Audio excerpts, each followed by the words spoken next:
Welcome to my channel planet মানসী। আজকের বিষয় অ্যাগ্লাওনেমা।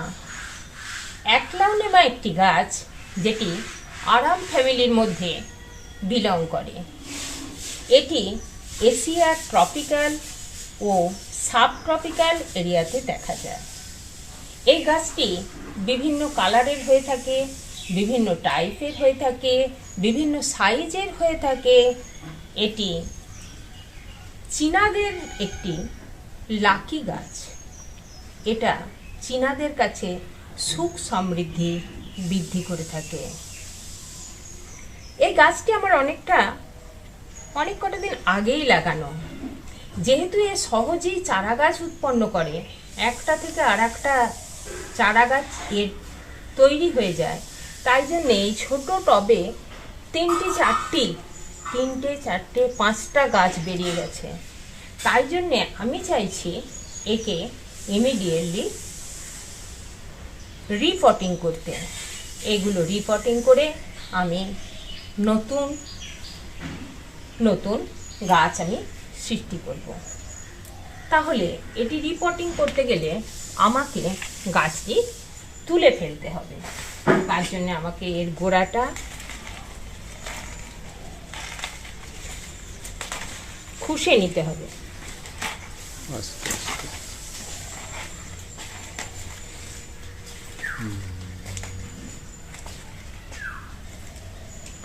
এই গাছটি আর্দ্র মাটি পছন্দ করে, কিন্তু জলের গাছ নয়, এটি জলাবদ্ধ নয়।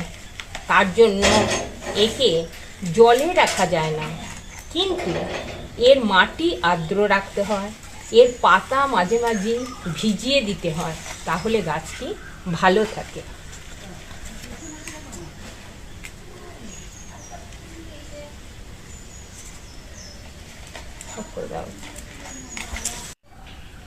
আমি গাছটি তুলে ফেলেছি।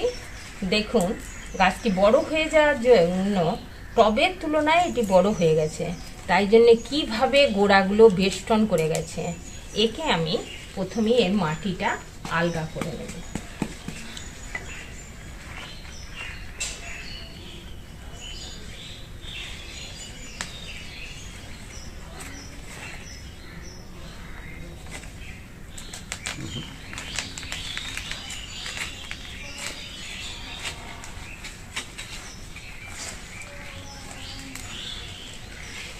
আমি পেরেছি একটি গাছকে আলাদা করে নিতে। এবার একে আমি রিপটিং করব।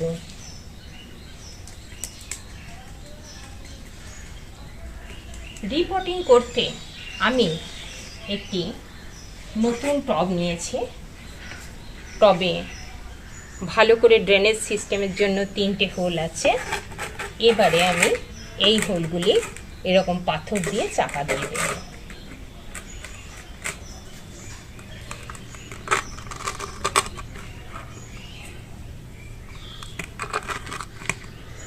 তারপরে এর মধ্যে আমি দেব মাটি।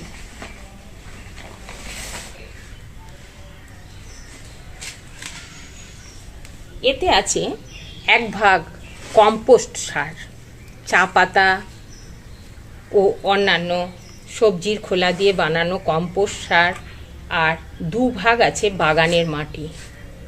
তার সঙ্গে আমি দেব পারলাইট, প্রাকৃতিক কাঁচের ছোট ছোট গ্রানিউল। আপনারা দেখতে পাচ্ছেন এটি দিলে পরে মাটির, এটি হচ্ছে পটিং কম্পোস্ট। এটি দিলে পরে ড্রেনেজ সিস্টেম ভালো থাকে, অথচ মাটি আর্দ্র থাকে।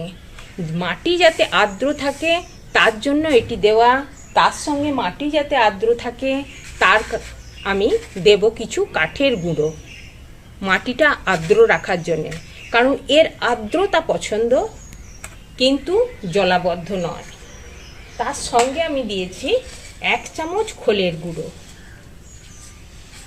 1 চামচ খোলের গুঁড়ো দিয়েছি। সবগুলো আমি একসাথে মিক্স করে নেব।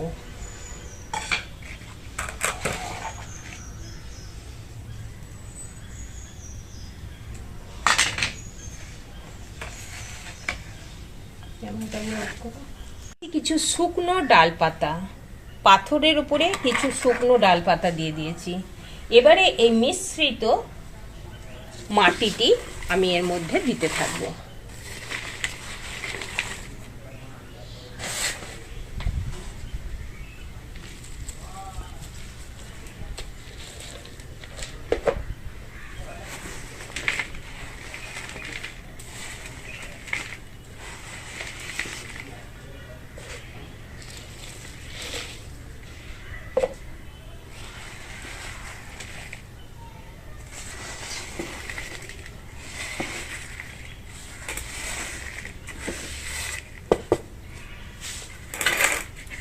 এখন আমি মাটিটিকে চারপাশে সরিয়ে দিয়ে মাঝে একটু গর্ত মতো করে নিলাম। করে নিয়ে আমার গাছটি আমি প্রতিস্থাপন করছি।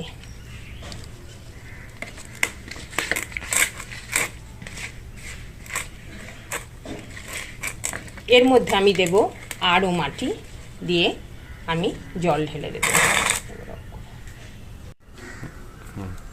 এই ইনডোর প্ল্যান্টটি আমি পটিং মিক্স দিয়ে ভালো করে বসিয়ে দিয়েছি।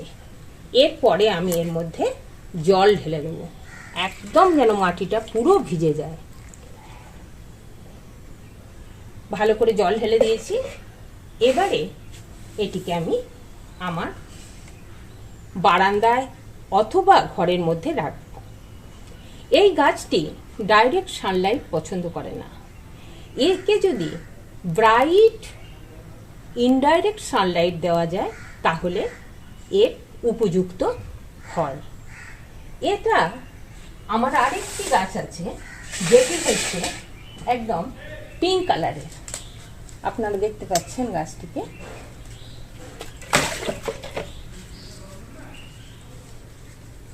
এটি পিঙ্ক কালারের। এটার কালারটা কিছুটা সবুজ হয়ে গেছে, কেননা সকালের রোদটা এর মধ্যে দিয়েছি আমি।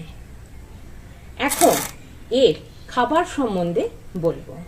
আমি তো কিছুটা খোলের গুঁড়ো দিয়েইছি এর মধ্যে, তাই পাতলা খোল পচানো জল আপনারা দিতে পারেন, কিন্তু জলটা খুবই পাতলা হতে হবে। আর দিতে পারেন এই ইনডোর প্ল্যান্টসের ফুডটা। এটি বাজারে কিনতে পাওয়া যাবে। এটা গ্রিন লুফ।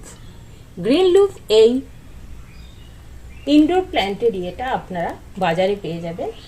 আর পাবেন এরকম প্রোটিন, বায়োগোল্ড প্রোটিন। এগুলো সবই অর্গ্যানিক, তাই আপনার বাগানকে অর্গ্যানিক রাখতে দিন কাকা ইনসেকটিসাইড বা ফাঙ্গিসাইড। কাকা বায়োস্টিমুলেট ইনসেকটিসাইড। তাহলে পরে আপনার গাছ সুস্থ থাকবে, সবল থাকবে, আপনার ঘরকে আলোকিত করবে।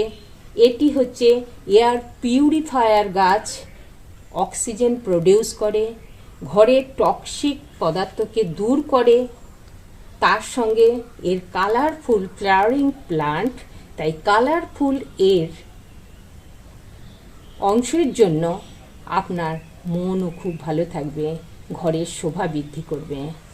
আমার ভিডিও ভালো লাগলে লাইক ও শেয়ার করুন আর সাবস্ক্রাইব করে চ্যানেলটিকে গ্রো করতে দিন।